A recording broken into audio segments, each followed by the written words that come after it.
Je tu opäť štvrtok, vitajte pri sledovaní 293. kežmarského magazínu. Sanitka mobilnej odberovej jednotky Národnej transfúznej služby parkujúca pred Vrbovskou farou už snad neprekvapí žiadneho Vrbovčana. Vydávajú tam totiž 3-krát v roku, kedy je jej 6-členná posádka na svojom pravidelnom turné za nezištnými darcami.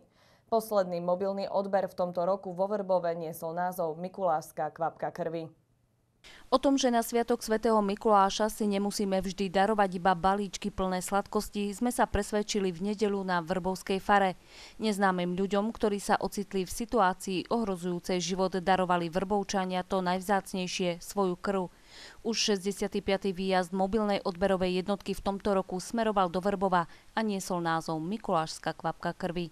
Prvý taký nápad nám dal pán farár, ktorý vravel, že už keď to bude v blízkosti decembra, 6. decembra Mikuláša, takže by sme mohli niečo takéto zorganizovať. Môžeme trošku robiť to také veselšie, aby to nebolo vždy také stereotypné. Chceme tým propagovať to, že ľudia si dávajú darčeky. Tým, že sme povedali, že bude z toho Mikulášska kvapka, dávame šancu. Ľudia môžu darovať vzácny darček niekomu neznámemu, kto tú krv potrebuje, čiže ten darček potrebuje. Čiže taká symbolika dávania darčekov. Darcovia dávajú svoju krv, dávajú chorým, aby im pomohli, aby im zachraňovali životy. Prišla podporiť dcérka dnes na odber. Chcete možno týmto aj nejaký príklad s vašim deťom dávať? No, možno do budúcnosti. Vravela, tiež sa pýtala, že či aj ona môže ísť darovať krv, takže pravím, že ešte si malička, že od 18 rokov, takže možno áno. Čo si myslíš, prečo chodí darovať krv? Aby pomáhala ďalším ľuďom. Po koľkýkrát ste darovali? Asi 3. alebo 4. Chodím často darovať krv, takže sa snažím zistiť si okolí svojho bydliska, že kde je nejaká mobilná jednotka cez víkend.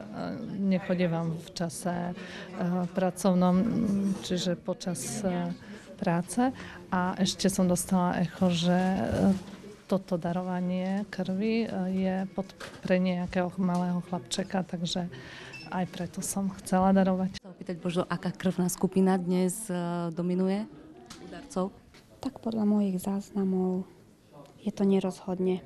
Myslím si, že je to z každej skupiny rovnako. Doposiaľ, áno. Na faru do Vrbova chodívame pravidelne už tretí rok, v roku aspoň 3-krát.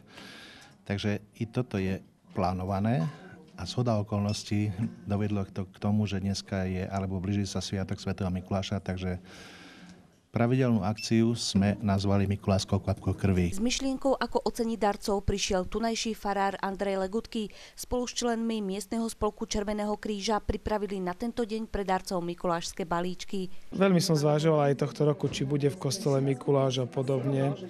A možno, že tohto roku sa sústredíme práve na ľudí, ktorí dačo dávajú. Že povedzme, Mikuláš bude chodiť ku starkým v pondelok k ľuďom, ktorí sú naozaj už pokročilom seniorskom veku a ja ich navštevujem ako kňaz prvý piatok, tak teraz pôjde Mikuláš a možno aj títo darcovia tiež dačo dávajú, tak nie, že to je obchod, ale také ocenenie toho, že ľudia, ktorí sú schopní dačo dať, ako tí seniori dali svoj život pre mladú generáciu, tak teraz si zaslúžia čosi. Tak možno aj teraz chceme odmeniť. Možno aj to je rozmer Mikuláša, že nielen deti, ale možno aj iní by si mali by byť všimnuté, že dačo dali. Vzhľadom na aktuálnu nepriaznivú situáciu v zdravotníctve nám nedalo neopýtať sa, aký je súčasný stav na pracovisku Národnej transfúznej služby v Poprade. Ani sme neštrajkovali, ani sme to nemysleli, lebo pre nás sú vzácni títo ľudia, čo chcú sa obetovať zdarma, bez nejakého nežistne darovať svoj krv.